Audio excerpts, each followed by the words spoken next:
In this video, I'm gonna respond to your hottest whiskey takes. Bring them on, come on, all you got. Give me all your hot takes, you're gonna get a response. The whiskey community has a little bit of a problem. Like, it's often stuffy and pretentious. Now, these are normally whiskey consumers that just take things way too seriously. The more people I actually meet in the whiskey community that actually make a living creating the favorite spirits that you all enjoy, the less those people are like that. But still, the vocal minority of whiskey enthusiasts are really snobby folks. How is that for a hot take? I mean, Lord have mercy. I go and I review one little scotch and I call it an Irish whiskey, and you would think I spit on somebody's mother. I will never hear the end of those grown men crying in my comments. They won't go away. They'll be there forever, and I brought it on myself. But every once in a while, we like to poke and prod and make a little bit of fun of those people who take life in general way too seriously. Because here at Brewzle, we like to have fun. And that's why we asked y'all, the B team, what your hottest whiskey takes were on social media. And boy, did y'all deliver. But enough talking. We've got some of the spiciest takes in whiskey on our hands here. Let's get right into it.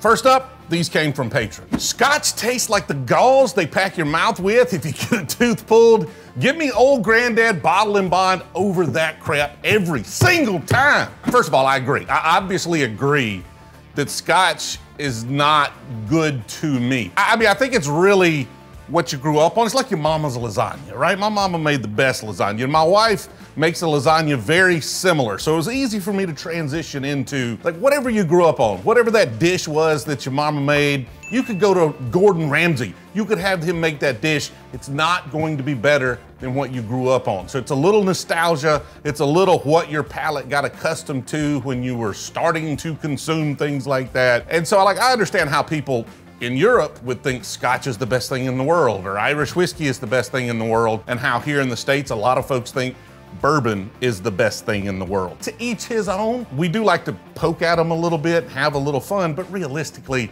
just enjoy what you enjoy. Find some other people that enjoy that, spend time with them instead. Jack Daniel's Bonded is better than E.H. Taylor, or at least the single barrel that I had. I don't know if I can get on board. I cannot get on board with that one. There's a lot of Buffalo Trace haters out there, and for those who don't know, Buffalo Trace makes E.H. Taylor. Old Number 7 is a mixer. That's what it's made for. It is made to mix with stuff, and as a mixer, it's great. Like, nothing is quite as magical as a Jack and Coke. But everything else Jack Daniel's makes is actually really good in a Glencairn. The Bonded, I like the triple mash, even though I think there's a little malt in there. So surprisingly, I actually enjoyed that one as well. The single barrel strengths, like Jack Daniel's makes a lot of really nice whiskeys. There is not a world I live in where I think the Jack Daniel's Bonded is better than an E.H. Taylor. You know, maybe you just prefer that kind of banana nut bread profile that you get on a lot of Jack Daniel's products, or maybe, just maybe, you got a really bad E.H. Taylor single barrel. What I'd like for you to do though, instead of those two, because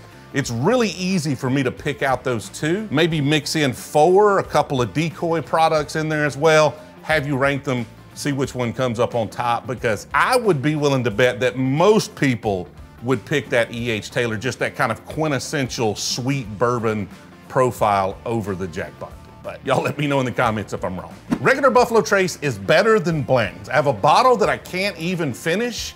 Every bottle I've tried, I didn't love. Blanton's is good, but Buffalo Trace is good. I like Blanton's a little better. You get a few more proof points on them. Most of them are gonna be a little more complex and sophisticated than most of the Blanton's that I've had. They're not that different. Like, they're similar. Like, they're basically very similar whiskey, or the same whiskey treated a little differently. I'm not sure if those are the same mash bill. I don't care. Y'all let me know. I know somebody in the comments is gonna be like, one of them's mash bill A and one of them's mash bill B. For me, they're very, very similar whiskeys.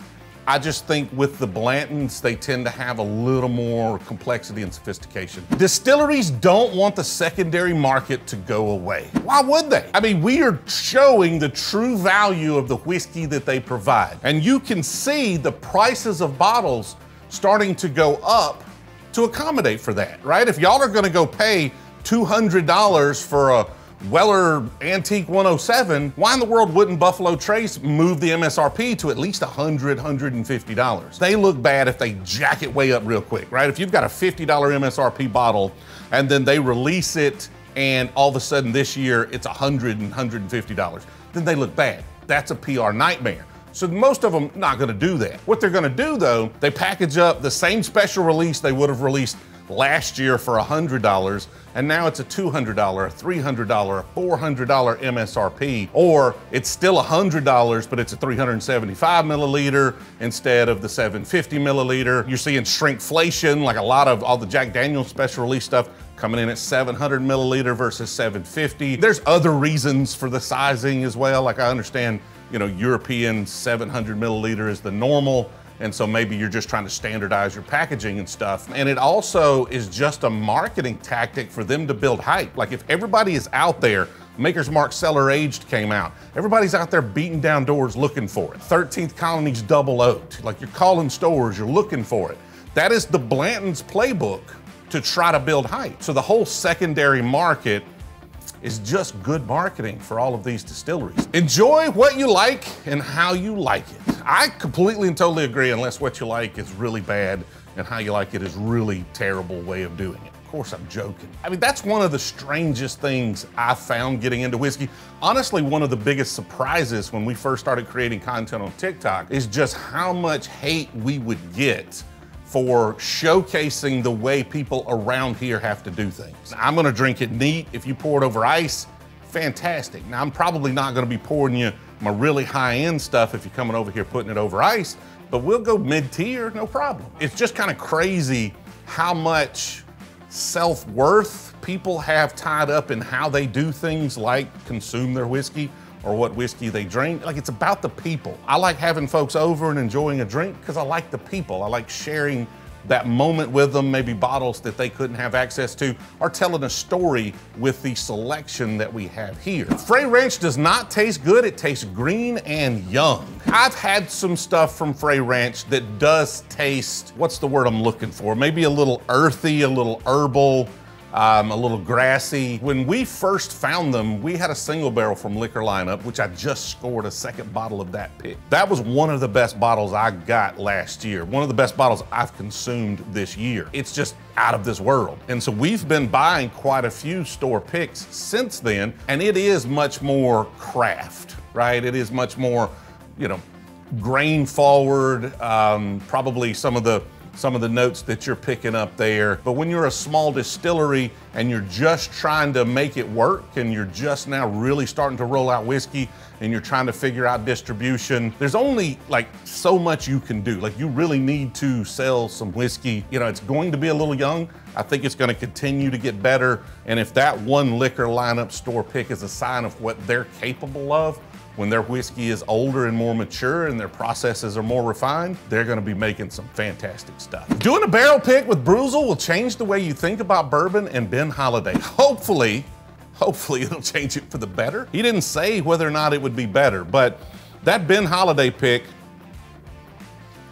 was one of the wilder and crazier ones we've done. They were extremely welcoming, and we have several different types of barrel picks. There's the large distilleries, don't really care.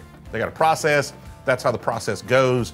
You're just lucky to be there with them. And then there's some that like just go out of their way to make it the best experience you could possibly have and make it a good time. And Ben Holiday's one of those. Probably the most fun we've had on a barrel pick thus far. We might've had just a little bit too much fun. We'll have to dial it down just a little bit the next time. The greed around secondary really makes this a tough hobby to enjoy. Yes and no. It does, because you want that desirable thing, right? Like if you collect baseball cards, you want the rare baseball cards. If you're into collecting Nikes, you want the rare Nikes. Like, everybody wants these super rare and desirable things, but there is a lot of good whiskey out there to try that are not super well known and desirable, right? I mean, this Barrel King I'm sipping on right here, really nice pour. It's not a William LaRue Weller, but I'm enjoying it. I'm enjoying it with other people. And so what you need to start doing is start wrapping your head around what makes each of these distilleries or each of these bottles interesting. When you're out enjoying it, enjoy that story more so than the rarity. So when people come over, we're not necessarily just going straight for the hard to find rare stuff, unless they've just never had it, they know what it is, they really want to try it. Most of the time I'm like, what are you into? Okay, I've tried this whiskey.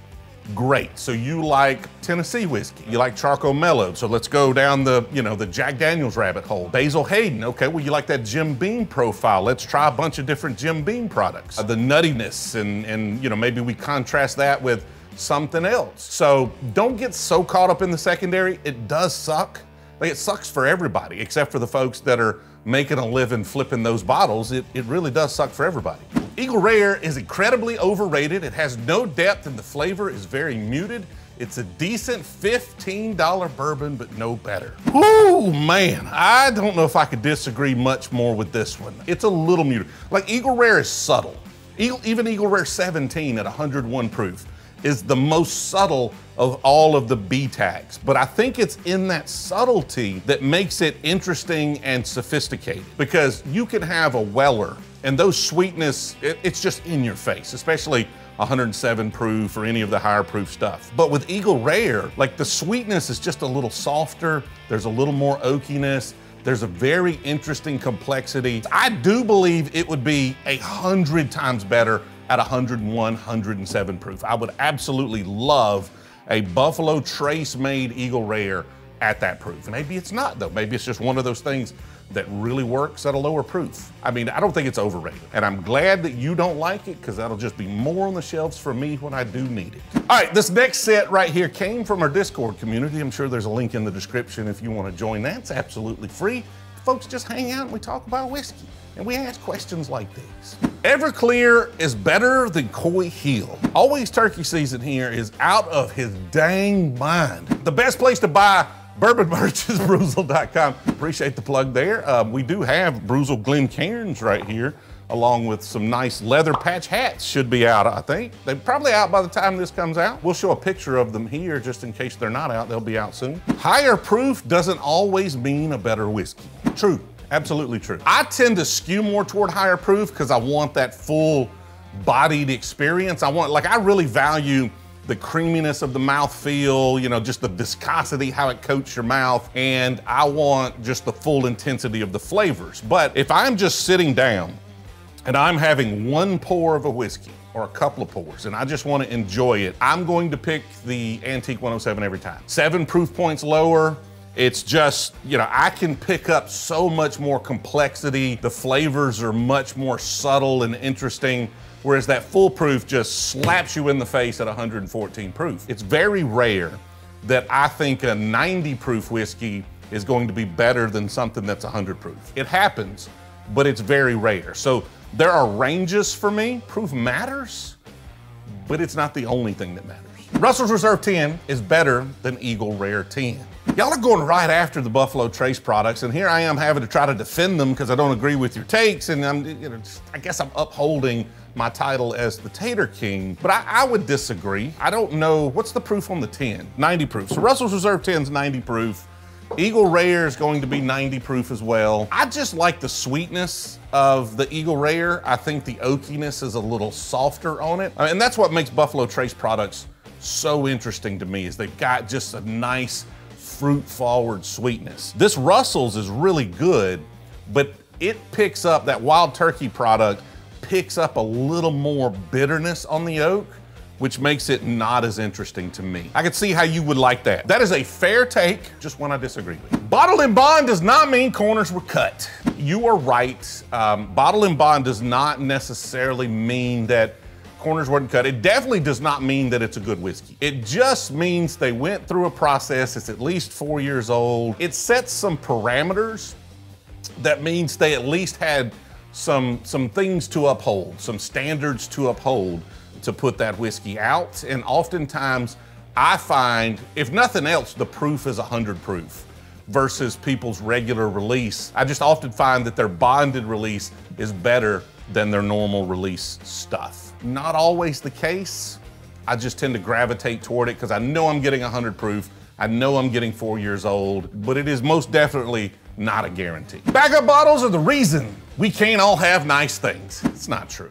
It's not true. I would say that the collectors are more so responsible for that. Backup bottles means you're drinking one and you got one backed up. Sure, it does contribute because now somebody has bought 2 and you couldn't get 1. But then, the collectors, the people who are trading on the value and holding it, thinking the value is gonna go up, are using it as a savings account, knowing that they can sell it or liquidate it. Those people are buying a lot of whiskey over the last couple of years, and that just makes it difficult. Blanton's is a gimmick bottle. Or we've got to define gimmick bottle here, because yes, it is designed from the ground up to grab your attention and have you want to go to that shelf and pick up that bottle. But it has to deliver on good whiskey, and I believe it does that. Yes, the bottle is a bit gimmicky. It's a bit of a marketing stunt, but it's a really good one, and it's pretty dang good whiskey. The Benchmark line is better than some allocated sought after bourbons. I would say that's fair. I mean, I can't think of any really highly allocated sought after, maybe some finished stuff that's sought after. That is the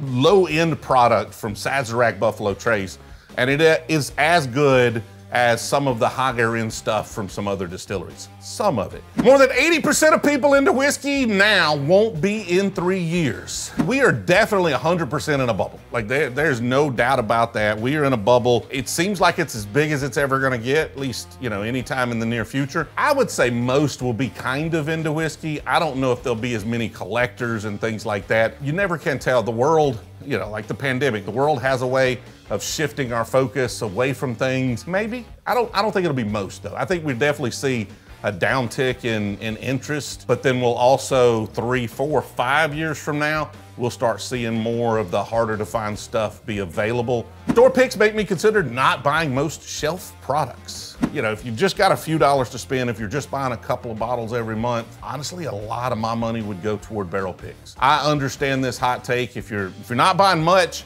buy something that's super interesting. And if your store doesn't have anything really allocated or hard to find or interesting to you, a barrel pick is a good chance that you're gonna find something like that. Tennessee whiskey is just bourbon with different branding. I mean, it is. It isn't, but it is. It upholds every single thing it needs to be a bourbon, except they filtered it through charcoal before they put it into a barrel that is coated on the inside in charcoal. We're splitting hairs. We are dealing in minutia, and it's definitely a marketing tactic, right? When you're as big as Jack Daniel's is, you don't want to be a bourbon, because anybody can be a bourbon. You want to be a Tennessee whiskey, because that is much harder for someone to be, but it's just good marketing.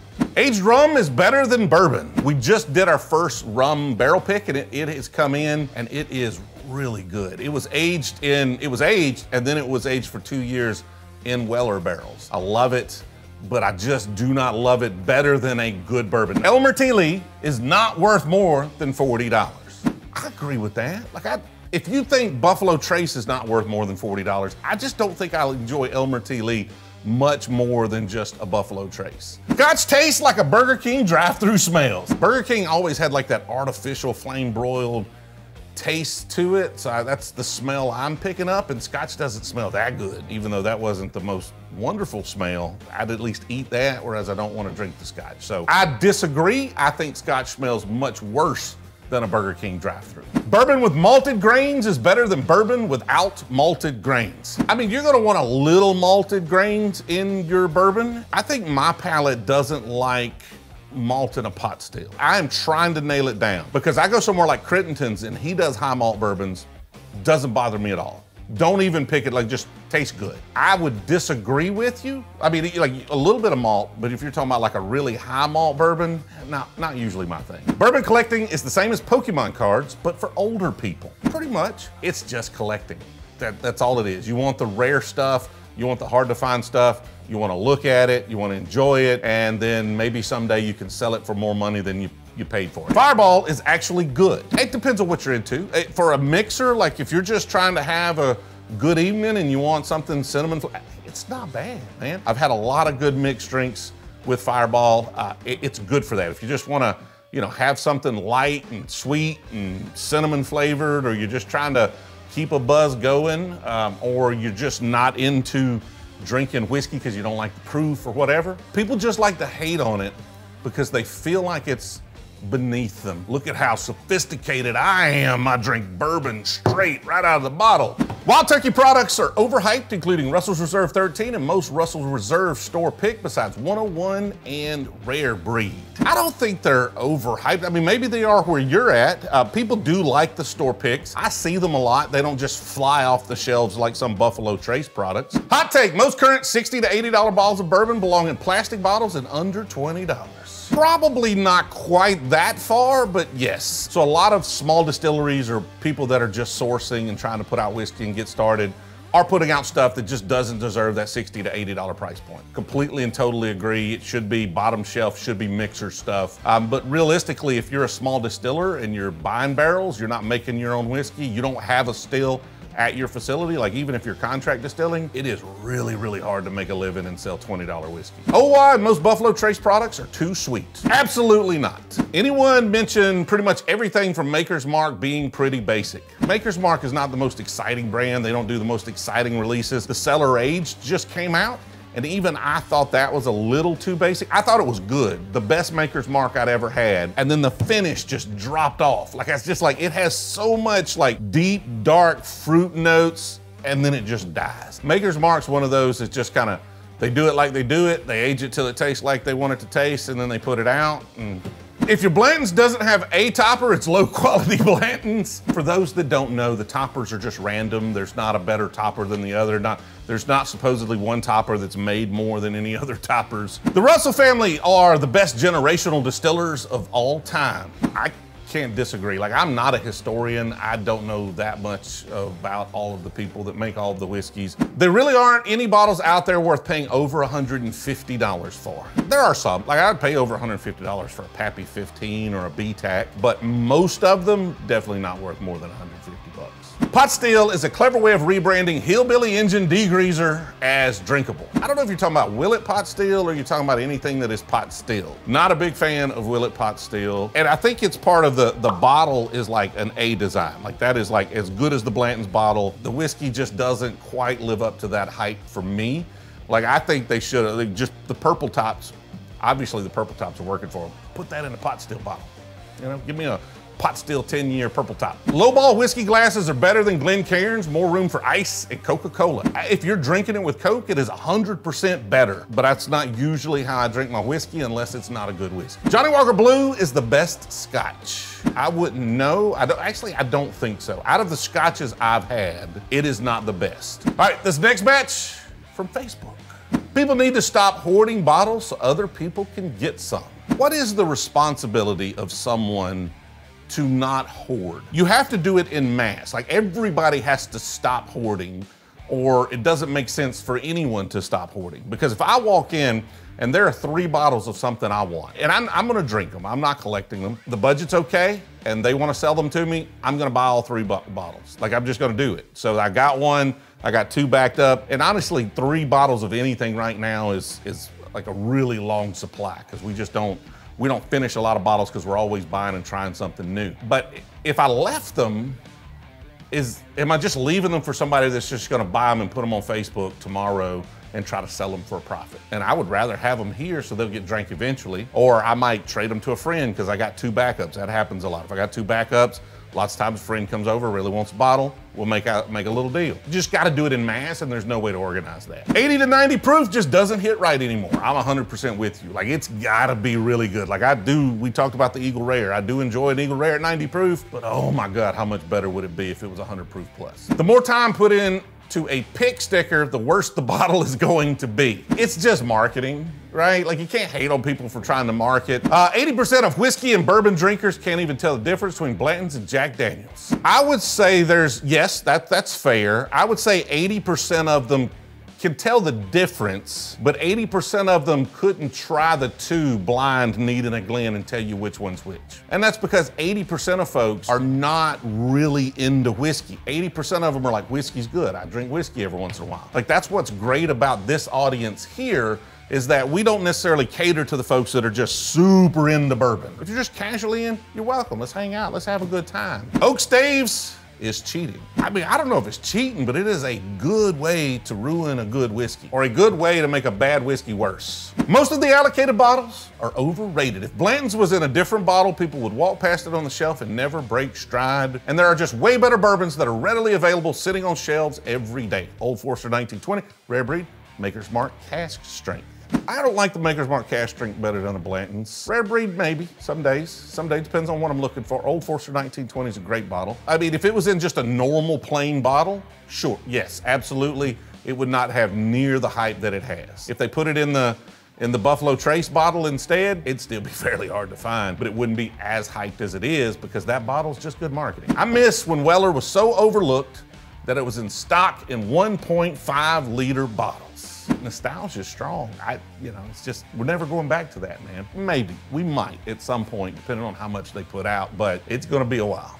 Anything Willet should be drain pour. Absolutely not true at all. On some of the regular release stuff, it's just not as mature or as interesting as I would like for it to be. And that's not always the case. Like I can drink a Johnny Drum or a Noah's Mill or something like that and enjoy them. But once it gets into some of those purple tops, man, most of those are so freaking interesting. They charge an arm and a leg for them. I don't love the price of them. But if those were just $100 bottle, you could get a good 10-year Willet purple top. Some of those are delicious, and those are Willet. So not all Willet should be poured down the drain.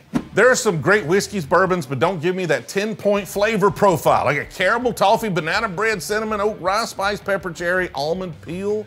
You don't smell or taste all of those. I agree. I'm not a guy that's gonna go in for that many notes, right? I might pick up 1 or 2, every once in a while 3 or 4 notes. I don't want that many notes. That just scares the crap out of me, having to come up with all of those things. You can like take multiple tastes, and as you take more tastes, you can pick up several different notes. And you're not actually tasting banana, but you're just tasting something that's reminiscent or reminds you of banana bread. But yeah, realistically, there are not a lot of folks that are gonna pick up 10 different flavors, and if you are, it's just your mind playing tricks with you. In regards to allocated stuff, I often find the conversation around them concerning because a lot of whiskey YouTube treats those bottles as the only thing worth your time. And that if you're not finding these bottles, it's because you're not trying or hunting hard enough. It's a bad practice and often feels pretty lazy. And that's again part of that, like, why do we all have to be elitists? Why does how we do it have to be better than how somebody else does it? Most of the people who have these bottles, they invest a tremendous amount of time and effort. Like it is the only thing they do outside of work, and sometimes spend time with their family. Like a lot of these folks, super dedicated. All the drops, they travel for work, they're stopping at 4, 5, 6 stores, because when you travel for work, you don't have to go home and have dinner lots of times, right? You got a little time before you crash in a hotel room. That's how a lot of these people get them, or they have some connections that hook them up. That doesn't make them better than anybody. Heaven Hill's better than Buffalo Trace for 90% of their lineup. Can't comment on the BTAC stuff. For most everything else, the simplicity of walking in and finding Heaven Hill stuff when I enjoy as much, if not more, makes me a big fan of them. If you just went across their lineup, for me, Buffalo Trace would win most of those, but there's something to be said. You get bonus points for being available. Fair point, like that's cool. Like definitely, I would much rather drink a bottle of whiskey I can go get than one I can't go get because I can't frickin' drink what I don't have. To be a real whiskey brand, you need to be involved in the end-to-end distilling, barreling, bottling, etc. Sourcing and blending is arts and crafts, not whiskey making. I mean, to distill, you have to distill. Fair. There's art in blending, there's art in finishing, there's art in giving you access to something you couldn't have otherwise. Whiskey ages different in different climates, so if you're buying MGP, and you're aging it in Florida or Georgia or Texas or wherever, that's gonna be different than that whiskey taste if it's aged in Kentucky or Indiana. Realistically, you can be a real company producing a quality product and never distill any of it. And so what if you contract distill, right? Like you go to a place and you say, I want you to distill 10 barrels of whiskey for me. Here's the mash bill I want, you make it, I'm gonna take it. So you picked everything you want. They actually have the resources to do it. I want to start my own brand. I don't have $2 million to build a column still to do a run of 10 barrels a day or something like that. So I'm gonna have to find somebody that I go pay and they spend the day running my whiskey. But it doesn't mean we're not producing good stuff and that we're not a real whiskey brand. The proliferation of craft whiskey brands and numerous special brands is not sustainable and will incur a market crash in the near future. I expect it to be a problem. There is a huge interest in bourbon. I don't think that's going to go too far down. People are gonna lose interest at some point when it's not new and fancy and you don't have all of these hypes around. Once everybody gets fed up with hyping all these bottles, then people will just they'll go find something else to be interested in. And you have a lot of people that have invested heavily to make a lot of whiskey. If you wanna buy a barrel of whiskey, it's at an all-time high. It's at an all-time difficulty level to get. I do see a point where people are investing now. That whiskey is sitting in rick houses. It's going to be available at some point in the future, but nobody's gonna want it. Brewzle videos are responsible for my bourbon problem. Don't put that evil on me, Ricky Bobby. It's not my problem. I didn't do it. That's not me. Must have been somebody else. The whiskey tubers' hate of George Dickel whiskey is nothing more than yet another example of groupthink. Dude, I don't care what anybody else thinks. I really don't. I don't care what they think. I like what I like. I wished I liked what everybody else did not. Nothing would be funnier to me to be the greatest supporter and lover of George Dickel on the planet. Just that mineral taste, man, I just can't get on board. Like, I just don't like it. Not sure if it's a hot take, but age statements aren't that big of a deal. I mean, in a world where people can put out 2-year-old whiskey, I think it's a pretty big deal. Major distilleries, it's not as important, right? Because basically what they're doing is, you might have had something that was age stated 8 years, now it doesn't have that, and it's because they're putting some 6- and 7-year whiskey in it because they don't have enough 8-year whiskey to put that product out. So in some cases, probably not as big a deal, but if I see it says 8 years, I know it's a quality older whiskey. That's one of the reasons I like bottled and bonded. It's at least 4 years, that's an age statement. I at least know I'm getting something with a little bit of oakiness to it. Bloggers and YouTubers have ruined bourbon for everyone. Bloggers and YouTubers have brought bourbon to the masses. And so by bringing bourbon to more of an audience, that has been good for the bourbon industry. And so you have more craft distillers popping up because more people are interested. You have these other distillers making more of their high-end product. You have more single barrels available. You have more special releases. You have more stores increasing their selection of bourbon, whereas they might just had, 5 or 6 bourbons on the shelf or 10 bourbons on the shelf. Now there's entire stores dedicating half their store to bourbon. So I don't think they've ruined it. They might have ruined it for you. If you were really into bourbon before this, then okay, fine. Maybe they've ruined it for you. But in general, overall, I think the attention is good for the industry. Those were some thought-provoking hot takes. I appreciate everybody who participated and submitted those. Make sure you're in the Patreon or the Discord if you want to participate in those in the future. Link as always to those are in the description. We have a free tier on Patreon. You don't have to pay to be in the free tier, but that's where we do a lot of updates and notifications of things like this, barrel picks, all of the cool stuff we're doing, all of the things we're trying to do to ruin bourbon for everybody. Appreciate y'all watching. Catch you in the next one.